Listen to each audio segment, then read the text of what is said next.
国民党副总统候选人王如玄决定参选之后，争议不断。这回又传出手上拥有军宅的他，却和先生司法院政风处处长黄东勋住在公家宿舍里。根据了解，王如玄和他的先生黄东勋就住在检察官宿舍里头。他们住的房子大约是30平，3房1厅，还包括一个停车位。而每个月缴的宿舍费还有管理费，大约是3、4千块左右。位于杭州南路中正纪念堂旁边的金华路段，检察官宿舍外传每个月只要600元租金。经过查证，黄东勋、王如玄夫妇2人每月宿舍费2159元，管理、行政、水电费加大约6000多元。王如玄澄清，住的并非100元宿舍，光是修缮还倒贴60、70万。我们要住进去的时候，基本上它是完全漏水，然后墙壁斑驳，然后地板整个都翻起来，所以我大概花了60、70万去整个做整理，平均起来每个月大概花1万块钱。根据了解，王如玄先生过去是法务部参事，要申请公家宿舍，条件必须未曾申请公教贷款优惠利率。黄东勋符合资格才能住在有券宿舍。检任官等以上每个月本来有发700块钱的房屋津贴，但是住宿舍就没有这700块钱，所以大家都以为700块钱是租金，其实不是。我们住了宿舍之后呢，所有的花费都必须全部自费。王如玄强调，过去住新店因为交通考量才会申请宿舍，只是有房产却住在公家宿舍里。法律层面没问题，但外界观感好不好，恐怕见仁见智。记者徐兆伟、洪国成台北采访报道。好，我们刚刚听到了王如玄的说法，其实这在这个网络上面真的是被疯狂的讨论，然后很多人还丢新的议题，然后不断的加码，但是。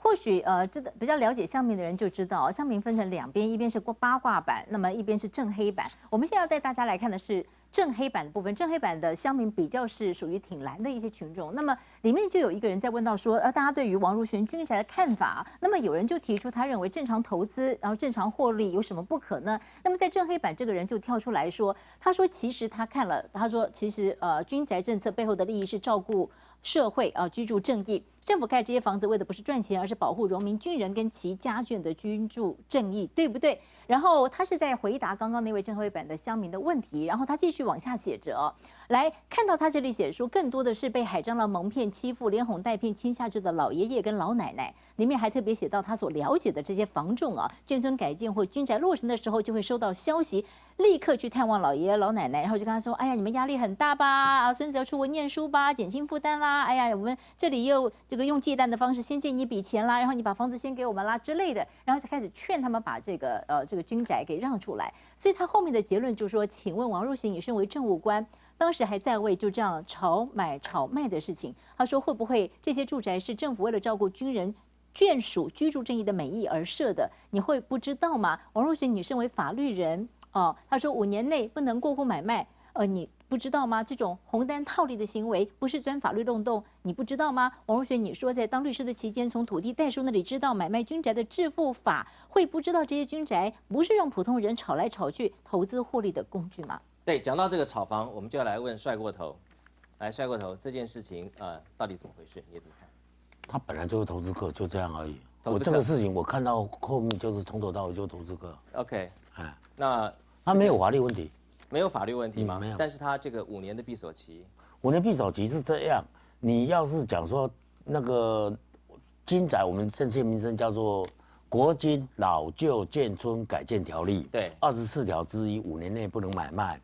但是实务上，我们抽签到了，我们就我其实我不想要，我有资格抽签，我有抽签，对，我抽签到了就给好朋友50万，卖50万，后来隔2、3个月就有人卖100万，卖200万，就是让渡这个权利，对，让渡这个权利，这其实在军宅国宅非常普遍。我这样讲好了，到5年闭锁期到的时候，大概75%，4个有3个卖掉，没有卖的那一间，也许比较贪，也许官做的比较大，不想招惹是非，暂时不缺现金，想要留着以后卖更多。对，搞了半天都是要套利啦。那我们是不是应该检讨一下这些眷村到底这样子配售是对的吗？当时他没有写那么明白，我写国宅的定义，他的意思，国宅的意思就是他在卖的时候很明显就是要由旁边的附近的住宅酌减，对，要减价，或者是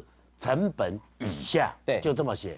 但是军宅很明显它的成本土地都来自于国家啊，长久就公告现值就很低。是它的成本一定是公告现值乘以1.4加上营造成本。对，这么算起来，金仔大概都是市价的5成。假设是2000万，它大概都是1000万。那1000万现在有人让50让100，就沿路一直让上去。等到它抽签晚到3年盖好的时候，其实已经让到他要交屋，有的人不想交屋，有的人没钱就交屋，大概就已经让一半了啦。所以帅过头这样讲起来，其实获利最少的反而是那个被配售到这个眷户，他反而是获利最少的，可能赚个50、100，后面的这些人就是越转手赚越多。应该这样讲哦，假设是行情2000，他现在1000，他到要交屋之前，这个3年要交屋，有的人不想过户，这个地方大概会呈现到1350，然后等到他5年完成的时候会到。闭走期完成的时候会到1850。OK， 你看你要活得越久，领的越多嘛，看你要在哪时候出场。他刚刚这个在正黑板上面讨论到说，所谓的像类似海蟑螂这种，就是他连哄带骗的去把这些军眷户的房子从第一手把它买过来。这个故事是。然后他说，你看目标要你签下去，到时候反悔没有用，海蟑螂背后的律师团会把你告到连渣都没有。我做过中介哈，民国84年这个事情我都做过了。我们会去买名单，买2万3万。对。因为他们只要有得标的人，就会有那个名单，就有2万3万。那你们就拼了命的去找他。我们的工作就是拼命去找这些人拿出来卖。我们的工作不是叫你房子去留到300年，我们工作是你今天赶快拿出来卖。我工作就是这样。对对对。所以我就是每一个都说服，然后就50万说服不了，就改成100万。然后有人出来的，有人要卖的时候，我们就赶快找买方。我认为王淑贤就是在跟中介熟的情况之下，对这个。我老实讲，这个是很妥当、很稳赚的，非常稳赚，而且很安全。OK， 因为那些老农民本身是职业军人，不会跟你起纠纷。第一，他没前科；第二，他万一跟你起纠纷，或者他犯了罪、诈欺或者要被关的时候，他终身光会没有。所以其实是很安全的一个行为，买卖金仔是很安全的。哦，这样子看起来，有落实社会正义吗？潘医师，我觉得听到这件事情，我很愤怒啦。刚刚帅过头先生讲的也许这是一个可能是合法的投资行为，但是问题是今天王如玄要选的是副总统，副总统的人品何其重要，他随时要继任总统的。光这几天王如玄反反复复的说法啦，我觉得啦，我们可以讲他白贼2个字，光3个，这个自己承认的啊。第一个，本来讲1户军宅，怎么现在跑出来到第5户了？1变3， 3变5，现在还据说还有第6户。到底几户讲不出清楚，前后矛盾嘛。第二个是说，我本来是他的发言人自己出来讲的哦，我本来跟我先生是自住那个军宅的，今天又被爆出来，他们不是住那里，他们住法务部在杭州南路的宿舍。他的意思是说，几年后退休，他今天的讲法是说，几年后退休他要住。对，所以这第2个谎言，因为他说这军宅自住嘛，结果现在查出来你根本没住那里，而且你已经出租啦。第3个我觉得也蛮严重的，就是说法务部你要跟法务部租宿舍。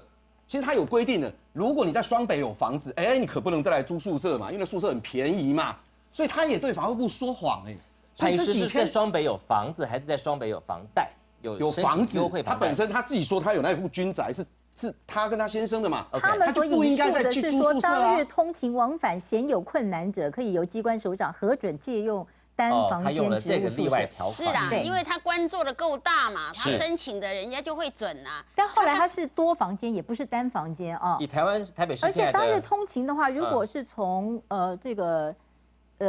他们买的这个叫什么新城建华新城到他上班的地方，应该是过个桥就到了，是过个桥就到了，是过个桥就到。不过他的规定是双北有房子就不可以。我认为是贪心啦，因为有时候。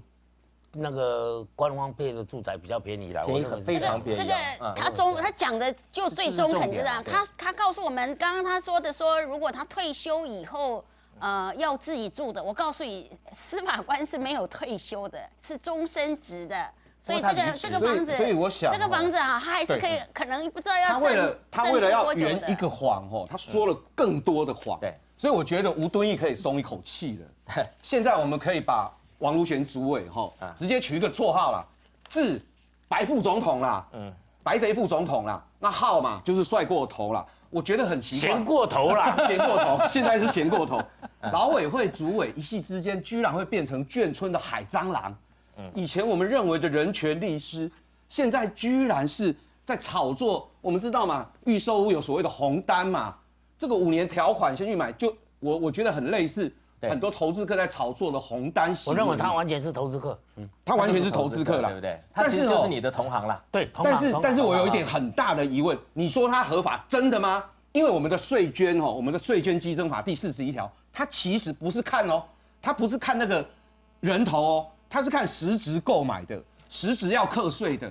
王如玄在这些交易的过程，他到底有没有课到税？他到底他的所得、他的获利有没有课到税？他自己在2009年的财讯杂志上面讲法跟帅过头先生一样，他说：“我的投资理财致富之道，就是就是买这些军宅嘛，然后军宅你要小心啊，有什么风险期，这些他都完全很清楚我真的无法接受劳委会主委在一手主导年轻人22K 薪资的时候，另外去利用这个军宅的套利空间在获利，一间获利可能都上千万。台湾为什么实质薪资跟房价的所得比这么高？原来我们的政府高官、我们的政务官完全在做这些事情嘛。我觉得眷村在年轻人在 PTT 上讲得很对，他讲的话很重他说连政府高官都这样，国民党的高官都这样的在剥削眷村、剥削年轻人。如果眷村的年轻人再投他们，就祝你们死好了。他话讲得这么重可见年轻人对王如玄这件事情有多愤怒。那我建议啦，那个朱立伦他们也出来讲说不要用负面选举啦，不好意思国民党的各位高层，上次总统大选你们怎么打苏嘉全的农舍案？苏嘉全的农舍案最后检察官不起诉，合法但是监察院也弹劾了苏嘉全把农舍捐出来了。对，请监察院再次处理王如玄劳委会主委的这几间军宅案，因为以前你们也纠正过嘛，现在应该在弹劾这位高官了吧？另外，请王如玄捐出来，把你的这些军宅全部捐出来。我要告诉你，苏嘉全当年的农舍也是登记在他太太名下他还是捐出来，一样要选副总统，我们一样希望政治人物接受最严格的检验。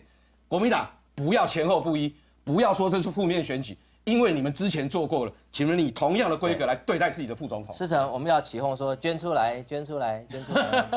那个别的这些我常常讲的说遗书之憾嘛，那有时候没有办法进入安全名单，那我也表示抱歉，但是总是大家都能够以大局为重。